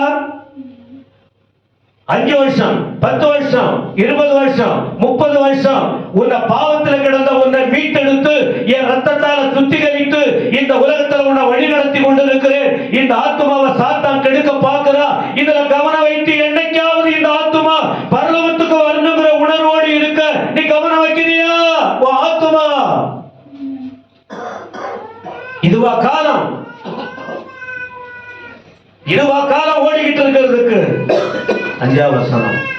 இப்போது கர்த்தர் சொல்றாரு, கொஞ்சம் வழியை சிந்திச்சு பாரு. உன் ஸ்டாண்டர்ட் எங்க இருக்கு? உன் வாழ்க்கை எங்க இருக்கு? கொஞ்சம் சிந்தித்து பாரு. கர்த்தரை சொல்றாரு, கொஞ்சம் சிந்திங்க, சிந்தித்து பாருங்க. இப்பதான் அவர் செய்த விஷயத்த சொல்ற. நீ சிந்திக்கலன்னா உன் காரியம் தான் பெருசா நீ பேசிக்கிட்டு இருந்தீன்னா, உன் விலையேற பெற்ற ஆத்மாவை குறித்த எண்ணம் உங்களுக்கு இல்லாம, உங்களை எந்த இடத்தில் வைத்திருக்கிறாரோ அதை குறித்த எண்ணம் இல்லாம நீ மேலோட்டமா ஓடிக்கொண்டு இருந்தா, ஆண்டவர் என்ன செய்யறாரா, நீங்க திரளா விதைத்தோம் கொஞ்சமா அறுத்து கொண்டு வருது. நீ என்ன கையிட்டு செய்கிற அதுல பலன் கிடைக்காது, ஒண்ணுமே கிடைக்காது. அடுத்து என்ன சொல்றாரு படிக்கலாம், நீங்க படிக்க நானும் சொல்றேன். நீங்கள் திரளாய் விதைத்து கொஞ்சமாய் அறுத்து கொண்டு அவ்வளவுதான், பிரயாசம் நிறைய இருக்கு, ஆனா கொஞ்சம் தான் கிடைக்குது. அப்புறம் நீங்கள் புசித்தும் திருப்தியாகவில்லை. நல்ல சாப்பாடு, எங்க போனாலும் சாப்பாடு தான், ஆனா அதுல என்ன இல்ல இருக்காது. கர்த்தருடைய வழியில நடக்கலன்னா, கர்த்தருடைய காரியத்தை உணரலன்னா திருப்தி ஏற்படவே இருக்காது. அடுத்து குடித்தும் பரிபூரணம் அடையவில்லை. இல்ல நீங்கள் வஸ்திரம் உடுத்தியும் ஒருவனுக்கும் குளிர் விடவில்லை. இல்ல, நீங்க அந்த வரிசையா படிக்கலாம், உங்க நீங்க புரிஞ்சுக்கணும். இது நம்முடைய லைஃப டோட்டலா சேஞ்ச் பண்ணக்கூடிய செய்தி இது. இதுக்கு பிறகு நான் வந்து தடுமாறிக்கிட்டு இருந்தா, திரும்பவும் சொல்றேன், உங்க ஆத்மாவுக்கு பொறுப்பு யாருதான்? சத்தமா சொல்லுங்க, நீங்க தான். இத சொல்ல வேண்டிய கடமை என்னுடையது. இந்த வார்த்தையை கேட்டு தெளிவான ரூட்ல கர்த்தரின் இதய துடிப்ப புரிஞ்சு வாழலன்னா ஆசீர்வாதமும் இல்ல, பரலோக ராஜ்யமும் இல்ல. எங்க பாஸ்டர் கூட சொல்லணும்னு நினைக்காதீங்க. இது சொல்லும் போதே சொல்லிடுறேன். எது வேண்டான்னு சொன்னாரு? சாப்பாடு வேண்டான்னு சொன்னாரா? துணி வேண்டான்னு சொன்னாரா? வீடு வேண்டான்னு சொன்னாரா? வேலை வேண்டான்னு சொன்னாரா? படிப்பு வேண்டான்னு சொன்னாரா? எது வேண்டான்னு சொன்னார்? முதல் இடம் எனக்கு உள்ள. ஏன் வேலையை செய்ய? சபையில ஒரு வார்த்தை சொல்லியாச்சுன்னா ஓடி வந்தா நான் என்ன செய்யணும்னு கேளு. கண்டுக்கவே கண்டுக்கிறது இல்ல. அப்படிப்பட்டவங்களுக்கு தான் சொல்ற வார்த்தை தான் இது. படிங்க. கூலியை சம்பாதிக்கிறவன் கொத்தலான பையிலே போடுகிறவனாய் அதை சம்பாதிக்கிறான். சம்பாதிக்கிறீங்க, பீரோல இல்ல, பேங்க்லயும் இல்ல. சில கேஸுங்க இருக்கு, ஆனா எல்லாம் ஹாஸ்பிட்டலுக்கே போகுது. பொத்தலான பை நிறைய தான் கிடைக்குது, ஆனா ஒரு பக்கம் வருது. எங்க? யார் காரணம்? ஆண்டவர் சொல்லிக்கொண்டு நீதான காரணம், நீதான காரணம். அடுத்த வசனம், உங்கள் வழியிலேயே சிந்தித்து பாருங்கள் என்று சேனைகளை திரும்பவும் சொல்ற. அப்போ உன்னுடைய ஆசீர்வாதத்தை நான் உன்னை ஆசீர்வதிக்கிறேன் அப்படின்னு சொல்லியிருக்காரு. என் பிள்ளைகளை ஆசீர்வதிப்பதுதான் எனக்கு பிரியம் கர்த்தர் சொல்லியிருக்கார். அப்ப ஆசீர்வாதம் இல்ல, காரணம் மேல ஒரு பகுதி சொல்லிட்டு ஒரு பிரேக் கொடுக்கிறாரு. இப்பவும் என் மகனே மகளே கொஞ்சம் சிந்தனை பண்ணுங்க. கிறிஸ்தவங்க சிந்திக்கணும், நல்லதையும் சிந்திக்கணும், கெட்டதையும் சிந்திக்கணும். கெட்டதை விட்டுட்டு நல்லதை பிடித்துக் கொள்ளணும். சிந்தியுங்கள். இப்போ தொடர்ந்து அந்த வார்த்தை இருக்கு. 8ஆம் வசனம் விட்டுருங்க, நான் திரும்ப அதுக்கு வருவேன். 9ஆம் வசனம் படிங்க.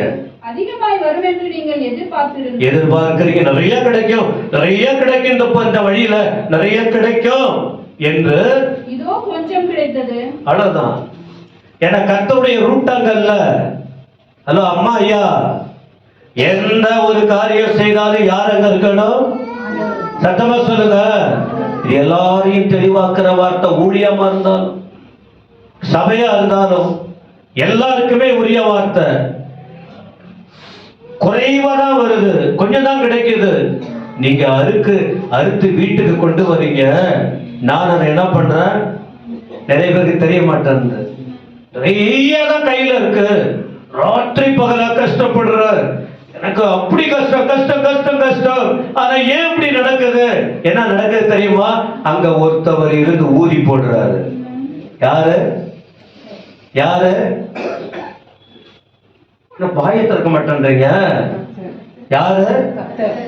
எந்த தெய்வம்னு நம்பி இருக்கிற அவர் பண்ற வேலை. அதனால்தான் அப்ப ஏன் வாழ்க்கையில் ஏன் சமாதானம் இல்ல?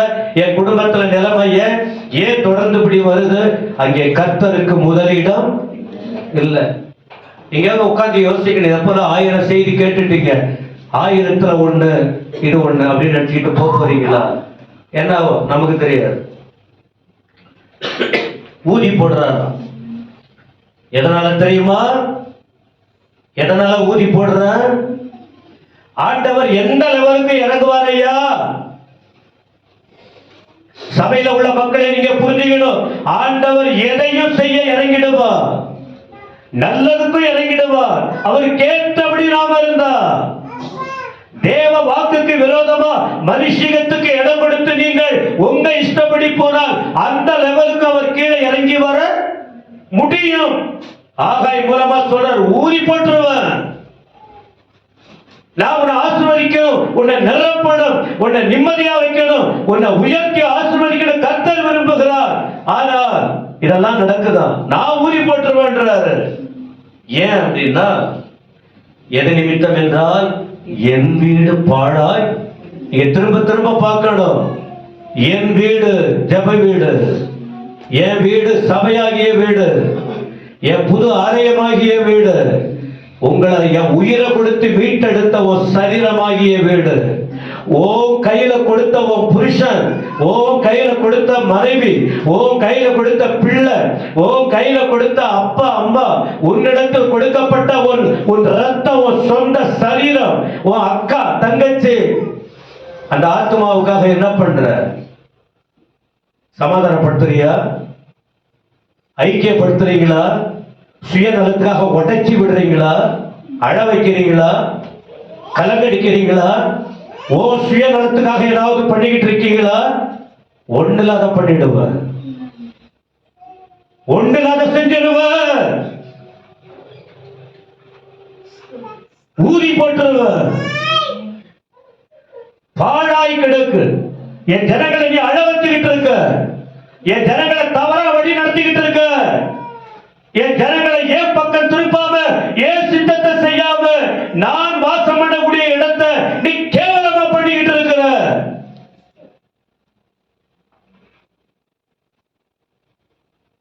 அவன் தன் வீட்டுக்கு ஓடி போறீங்க, ஏன் காரியத்துக்கு கவனத்தை விட்டா போதுன்னு ஓடுறீங்க.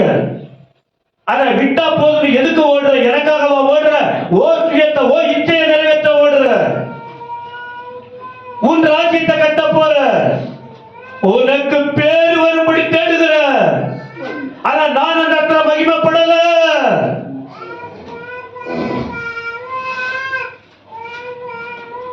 சொல்றாரு, அவன் தன் வீட்டுக்கு ஓடி போறீங்க. என்ன வீட்டை விட்டு? ஏன் ஊழியத்தை விட்டுட்டு, என்னுடைய ராஜ்யத்தை விட்டுட்டு, ஏன் இதயத்தை புரியாம ஓடி போறீங்க?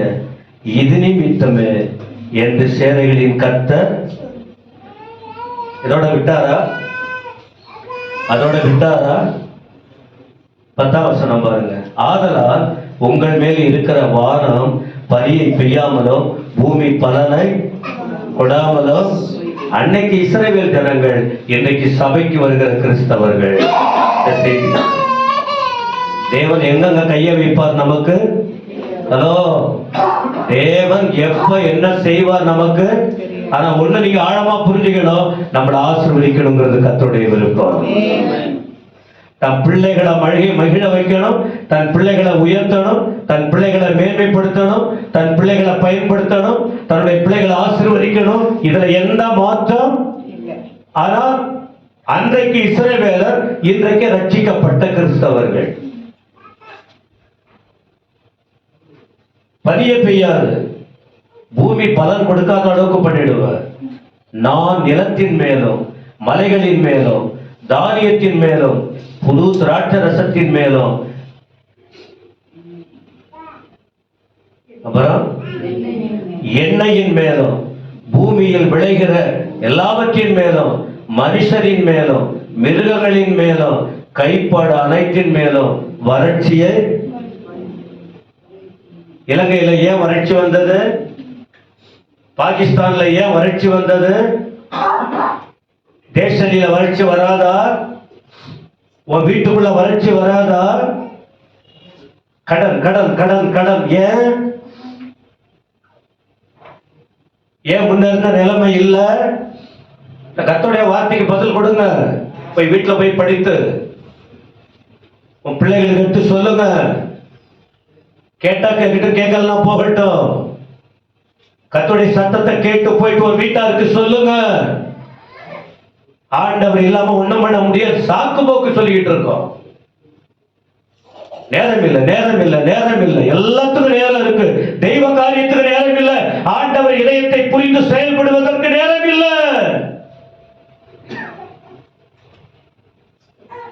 என்ன இப்போ மூணாவது விஷயம், இப்போ கர்த்தருடைய மனசு, அவருடைய செயல் என்னென்ன செஞ்சுக்கிட்டு இருக்காரு பார்த்துட்டீங்களா? வரிசையா பார்த்துட்டீங்களா? இத பார்த்து பார்த்து படித்து படித்து யோசித்து யோசித்து இனி வருகிற நாட்கள்ல நான் எந்த இடத்துல இருக்கிறேன், இல்ல கோயிலுக்கு வந்தவனே அப்படியே பாடி துதித்து உற்சாகப்படுத்தி அப்படியே 4 ஊழியர்களை கொண்டு வந்து அப்படியே ஒரு மறுமலர்ச்சி போல பண்ணிட்டு அதோட போது வாழ்க்கை இல்ல, சிந்தித்து செயல்படுகிற ஜீவியம்.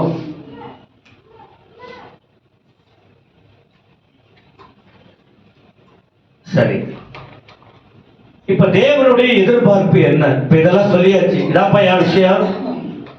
உங்களை குறித்த திட்டம் அதுதான். இஸ்ரவேலை குறித்த எண்ணம் எனக்கு அதுதான். என்னால் மீட்கப்பட்ட என் ஜன, என் சர்ச்சைக்கு நீங்க வந்துட்டீங்க, உங்களை குறித்து நான் அதான் பண்றேன். இது வரைக்கும் நான் சும்மா எல்லாம் தாளாட்டிக்கிட்டு இருக்க முடியாது. உங்களை நீ உன் இஷ்டம் போல வாழ்வ, ஆனா உன்னை அப்படியே கொண்டு வந்து உன் வீட்டை நிரப்புவ, உன் பிள்ளைகளை உயர்த்துவ, உங்களை அப்படியே மேல கொண்டு வருவது ஓ எண்ணம். நான் அப்படி செய்ய முடியாது. எனக்காக வாழ்ந்தால், என் வார்த்தையின்படி வாழ்ந்தால், என் ரட்சிப்புக்குள்ளே நிலைத்திருந்தால், எனக்கு நீ மகிமையை கொண்டு வந்தால், என் ராஜ்யத்துக்காக நீ பிரயாசப்பட்டால் உன்னை ஆசீர்வதிக்க ஆரம்பிப்ப.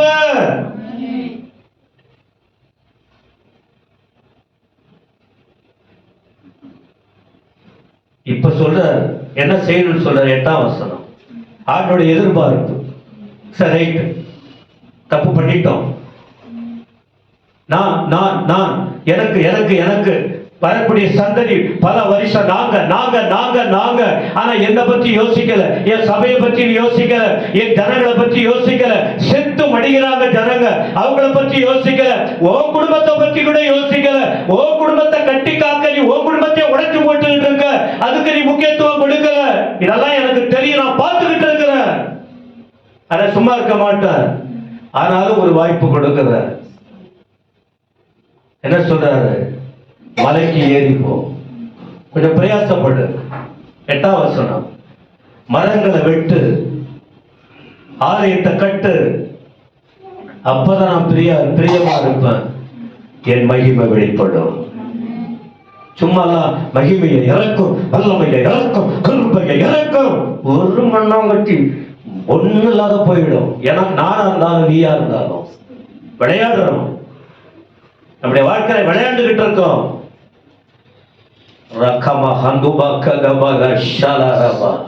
விளையாண்டுகிட்டு இருக்கிறோம். போ, என் வேலையை செய், கஷ்டப்படு, கிராமங்களுக்கு போ, பட்டணங்களுக்கு போ, என் வேலையை செய். மரத்தை விட்டு, கடினமா இருக்கு, ஆலயத்தை கட்டு. எத்தனை பேருக்கு புரியுதோ கர்த்தருக்கு தான் தெரியும். ஆண்டவர் பேசுற உணர்வு எத்தனை பேருக்கு தெரியுதோ தெரியல. அப்போ அதில் தான் நான் பிரியமா இருப்பேன். எனக்கு பலி என்னது? வெறும் தோத்திரம் மட்டும். அந்த பலி எனக்கு என்னது? நான் வெள்ளாடு, காடை, மாடு அது மேல பிரியமா இருப்பேனா?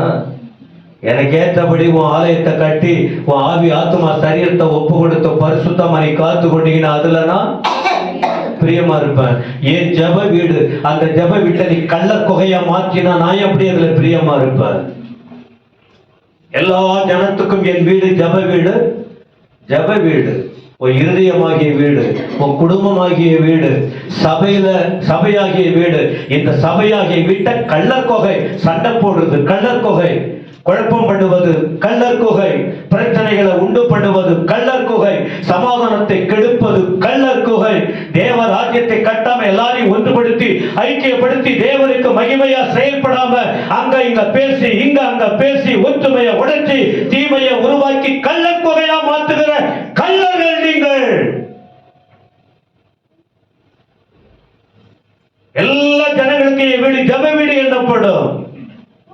நான் எப்படி பிரியமா இருப்பேன்? ஓகே, தேவனின் எதிர்பார்ப்பு. கீழ்ப்படிஞ்சாங்களா அவங்க கீழ்ப்படிஞ்சாங்களா? இவ்வளவு சத்தம் கேட்டோம், இவ்வளவு தெளிவான வார்த்தை வந்து அன்றைக்கு கீழ்ப்படிஞ்சாங்களா? இன்னைக்கு நீங்க கீழ்ப்படிய போறீங்களா? கீழ்ப்படிஞ்சாங்களா அவங்க? 12ஆம் வசனம்.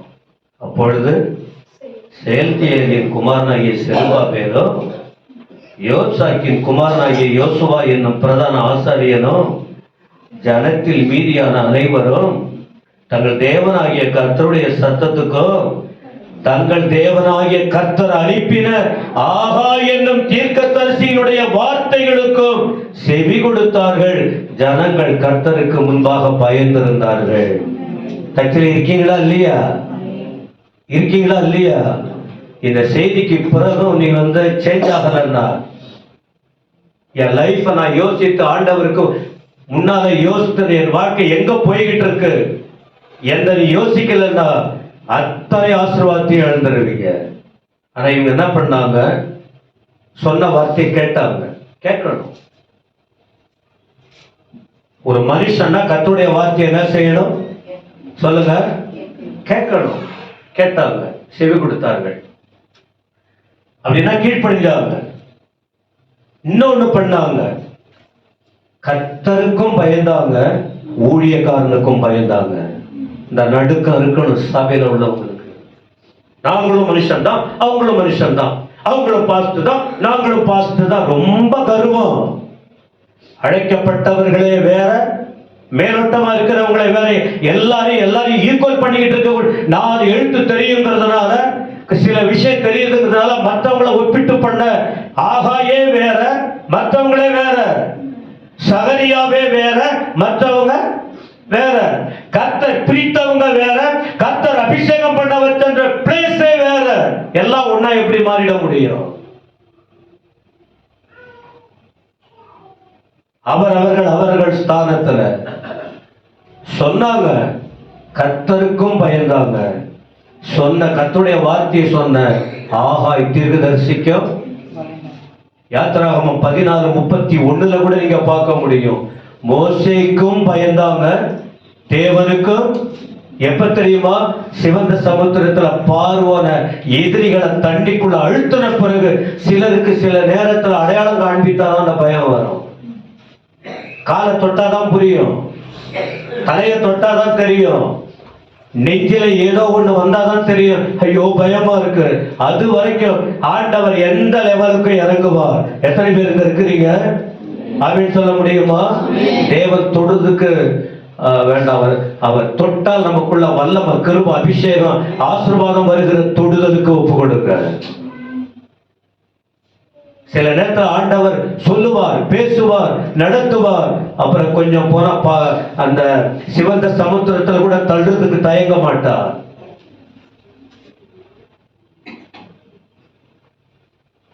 பயந்தாங்க. கடைசியா இப்படி அவருடைய வார்த்தை ஆர்வமா வந்த பிறகு 13ஆம் வசனம் சொல்லுது, அப்பொழுது கர்த்தருடைய தூதனாகிய ஆகாய். ஊழியரை யார் தெரியுமா? கர்த்தருடைய. ஹலோ, அதுக்குதான் அடிக்கடி சொல்றோம், ஊழியர்களை கேவலமா பார்க்காதன்ற. கேவலமா பார்க்காத. ஊழியக்காரருடைய அழைப்பு வேற. சின்ன ஊழியர் பெரிய ஊழியர் இல்ல, அவங்க அழைப்பே வேற. கர்த்தர் சொல்ற என் தூதன்றாரு. எல்லாம் உங்களுக்கு புரியும். ஆனா புரிஞ்சுக்கிட்டா நீங்களும் நல்லா உஷாராயிடுவீங்க. அதுதான் கர்த்தர் தெளிவாக்குகிறார்.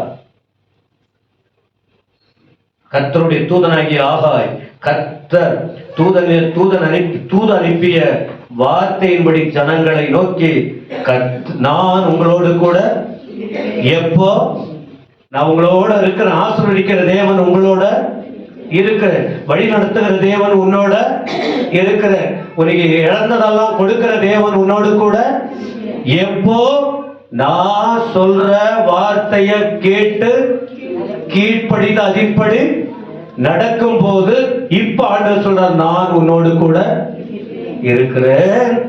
அப்புறம் பின்பு கர்த்தர் செருபாபேல் ஆவி, யோசுவாவில் ஆவி. அது மட்டும் இல்ல, வெறும் ஊழியக்காரனுங்க மட்டும் இல்ல, விசுவாசிகள் அங்க கூட இருக்கிறவங்களாம் ஒரே ஆவியில வந்துடுறாங்க. இந்த இடத்துல கூட 3 கூட்டமும் கர்த்தருக்கு பயப்படுறாங்க. யார் யார் யார் யாரு? வசனத்தை கேட்டவர்களும், இந்த வசனத்தை கேட்ட அத்தனை செருபாபேல், யோசுவா, வார்த்தை கேட்ட எல்லா ஜனங்களும். ஒரு குறிப்பிட்டவங்க மட்டும்தான் கடவுளுக்காக வாழணுங்கிறதல்ல, ஆண்டவரை அறிந்த அத்தனை பேரும் தங்கள் வாழ்க்கையை கர்த்தருக்கு ஒப்பு கொடுக்கணும். அத்தனை பேரும், அனைவரும். நீ எத்தனை வருஷம் கிறிஸ்தவங்கிறது இல்ல, அத்தனை பேரும் ஒப்பு கொடுக்க வேண்டும். கர்த்தர் பேசிக்கிட்டு இருக்காரு. எத்தனை பேர் இதயம் மாறப்போகுதோ தெரியல.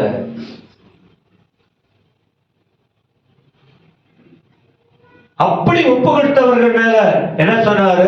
பலத்தினாலும் அல்ல, பராக்கிரமத்தினாலும் அல்ல, என்னுடைய ஆவியினாலே தேவ ஆவியானவர் இறங்கிட்டார். இப்போ யார் மேல? செருபாபேல் மேல, யோசுவா மேல, இந்த வார்த்தைக்கு நடுங்கி ஒப்பு கொடுத்தவர்கள் மேல. ஆலயத்துக்கு வந்து வசனத்தை கேட்டு ஒரு நடுக்கம், கர்த்தர் பார்க்கிறார் பயந்து ஒப்பு கொடுக்கிற தேவ ஜனங்கள் மேல ஆவியானவர் இறங்கி வருவார். இப்ப விடுதலை பாருங்க, தப்பு பண்ணியாச்சு, தெரியாத பண்ணிட்டீங்க, ஆனா இப்ப நான் உங்களை கொண்டுதான் செய்ய போறேன் சொல்லிட்டு அடுத்த வார்த்தை பாருங்க, எல்லாருடைய ஆவியை எழுப்பினார். அவர்கள் வந்து தங்கள் தேவனாகிய சேனைகளுடைய கர்த்தரின் ஆலயத்திலே எல்லாம் வேலை செய்ய ஆரம்பிச்சுட்டாங்க. நீங்க கண்டும் காணாம அப்படியே போய்கிட்டு இருக்குது. ஏன் வேலை இல்லை அது? ஏன்னா அங்க வந்தா 10 ரூபா கொடுத்துடுறாங்களா? ஏன்னா வந்தா அந்த டீக்கு அலையணுமா? டீக்கும் பண்ணுக்கும் மோசமான மாம்ச பிசாசுங்க. நீங்க இல்ல, அந்த புத்தி உள்ளவங்க, அந்த புத்தி உள்ளவங்க. அங்க வந்தா கொடுத்துடுறாங்களா? இங்க வந்தா இது செஞ்சிடறாங்களா? அட, நீ கர்த்தருக்காக வாழ்க்கையை ஒப்பு கொடு, கர்த்தர் உன்னை ஆசீர்வதிப்பார். நீ பாஸ்டரா பண்ற, சர்ச்சுக்கு வாங்க வாங்க வாங்கன்னா எனக்காகவா நீங்க பண்றீங்க? இன்னைக்கு நான் பேசிக்கிட்டு இருக்கேன், என் வயிற்றுக்காக நான் பேசிக்கிட்டு இருக்கிறேன், என் வயிற்றுக்காக பேசிக்கிட்டு இருக்கேன், உங்க விலையேற பெற்ற ஆத்மாவுக்காக வேலை செஞ்சாங்க. உங்களுக்கு ஆசீர்வாதம் வேணுமா? இப்ப கேட்ட வார்த்தையின்படி செயல்பட வேண்டும். எப்ப கர்த்தர் கூட இருப்பா? நான் என்ன பண்ணாலும் கர்த்தர் கூட இருக்க மாட்டா. இன்னைக்கு நிறைய பேர் அப்படிதான் பிரசங்கம் பண்றாங்க. நீ என்ன வேணாலும் பண்ணு, நீ எப்படி வேணாலும் போ, நீ எப்படி வேணாலும் இரு, ஆண்டவர் கூட கண்டிப்பா இருக்க மாட்டார். இந்த பைபிள்ல சொல்லப்பட்ட விதிமுறைகள் இருக்கு, அப்படி இருந்தாதான் கர்த்தர் கூட இருப்பார். அதனால இந்த வார்த்தைகளை உணருங்க. சரி, இந்த வார்த்தை கண்ணை திறந்துகிட்டு இருக்கும் போதே சொல்றேன், கர்த்தர் தான் பேசினார்னு எத்தனை பேர் உணர்றீங்க? சொல்லுங்க. நான் இல்ல, எனக்கு நல்லா தெரியும், நான் இல்ல.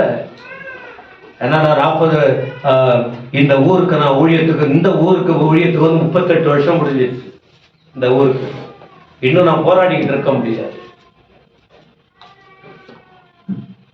நல்லா அழுத்தமா பேசணும். நீ நோகச்சா அடிச்சுக்கிட்டே இரு, உத விழும். அது வேணா, நீ நல்லா இருக்குன்னு விரும்புற. தலைப்பை பார்த்துங்க, ஆசீர்வாதம் வேண்டுமா? ஆர்வமா செயல்படுங்க. இதுவரைக்கும் மனுஷிகம் நானும் பண்ணல, பண்றவங்களையும் விடல. நிறைய வார்த்தை வரும், நீங்க சொன்ன வார்த்தை தான், நாங்கெல்லாம் செஞ்சு முடிச்சிட்டோம், இப்ப நீ தானே பேய். உற்சாகமா இருக்கிறவங்களை கெடுக்கிற பேய் நீ தானே. சத்தமா சொல்லுங்க. நீ ஓடுற, நீ தான் ஓடுறீங்க. அப்ப கர்த்தருக்கு என்ன பதில் சொல்லுவீங்க பிரதர்? கர்த்தருக்கு என்ன பதில் செய்ய சொல்லுவீங்க சகோதரி? இந்த வார்த்தை நம்ம தலைவிதியை தீர்மானிக்கிறது, எனக்கும் நமக்கும். இந்த சத்தியத்தை நல்லா யோசிங்க. நான் எந்த இடத்துல இருக்கிறேன்? நான் அடிக்கடி சொல்லுவேன், நீ வாழு, மற்றவங்களை உன்னால முடியலன்னா விட்டுரு. யாரு கீழ்ப்படிந்து பரலோகம் போகணும், பரலோக திட்டத்தை செய்யறாங்க, அவங்க செய்யட்டும். நீங்க ஏதாவது பேசி அவங்களை டிஸ்டர்ப் பண்ணாதீங்க. வாலிபர்களா இருக்கட்டும், பெண் பிள்ளைகளா இருக்கட்டும், வயசானவங்களா இருக்கட்டும், யாராவது இருக்கட்டும், வேகமா ஓடுறவங்களை பிடிச்சி இழுக்காதீங்க. அவங்க பாட்டுக்கு கர்த்தருக்காக ஓடட்டும், பாடட்டும், நடத்தட்டும், செய்யட்டும், செயல்படட்டும். ஏன்னா உத்தம புத்திரன் இந்த உலகத்துல யாருமே ஏதாவது ஒரு தப்புன்னு ஆள் தான் எல்லாருமே. அதனால ஆண்டவர் இப்ப பேசிக்கிட்டு இருக்காரு. எல்லாருமே அவ்வளவுதான் முந்தின வாழ்க்கை. ஆனா இப்ப கர்த்தருடைய வார்த்தை தொடப்பட்ட பின்பு எல்லாருடைய வாழ்க்கை மாறிடுச்சு. இப்ப நீங்க ஆண்டவருக்கு என்ன பதில் சொல்ல போறீங்க? எல்லாரும் அப்படியே எழுந்து நிற்போம். எல்லாரும் அப்படியே எழுந்து நிற்போம்.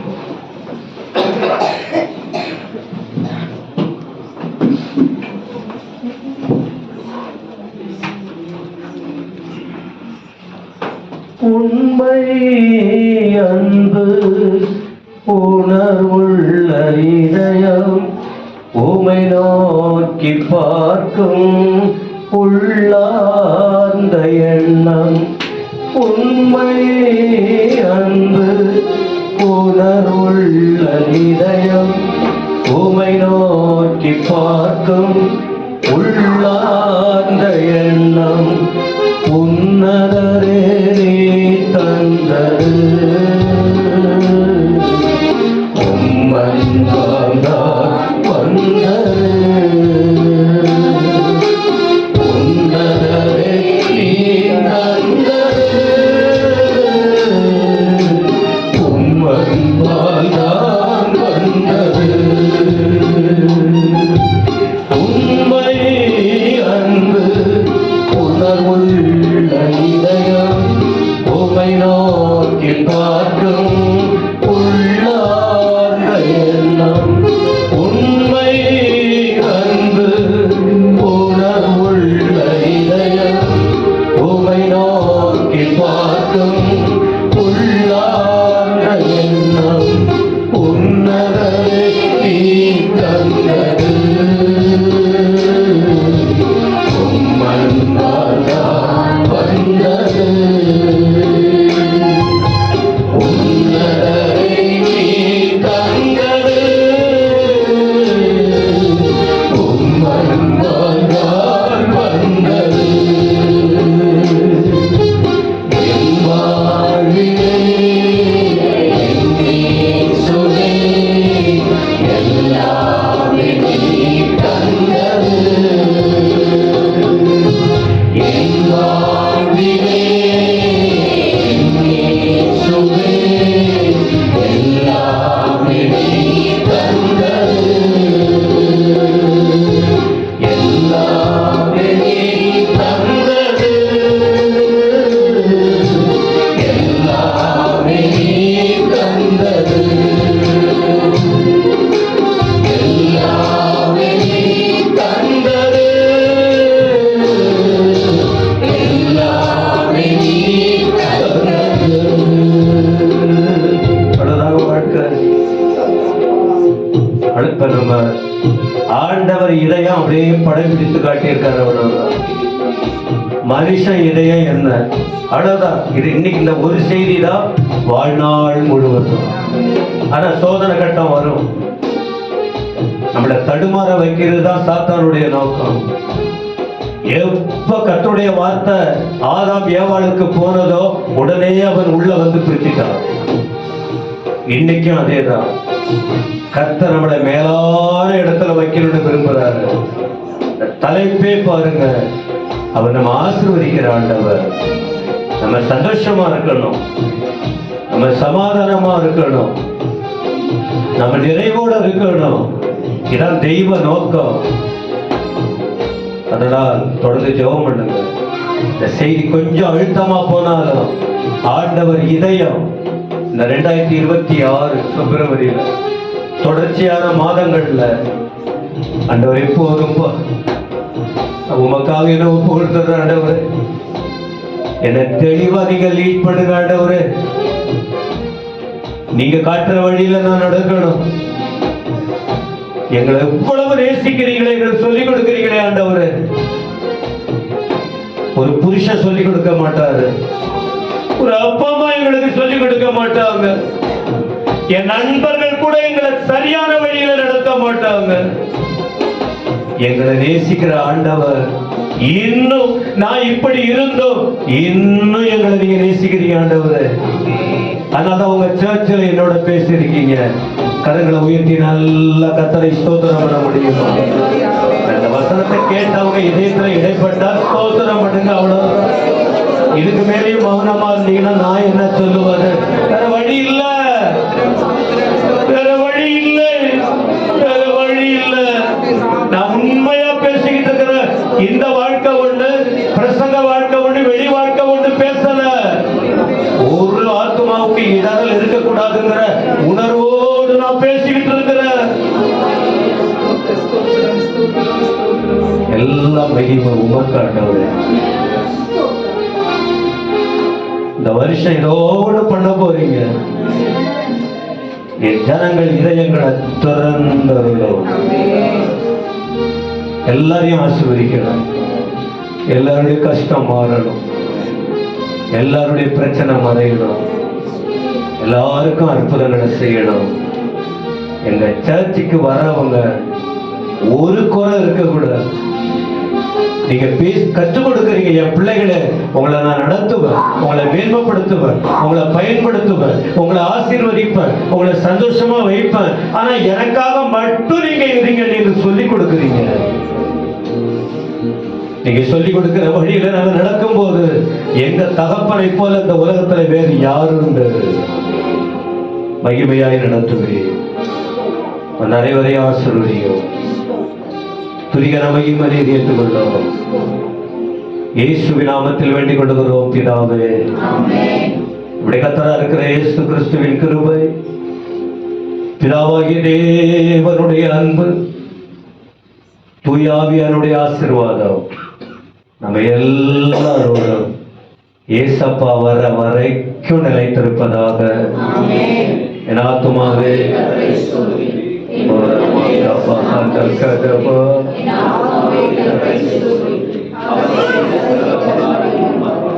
ஆமென். கர்த்தர் உங்களை ஆசீர்வதிப்பாராக.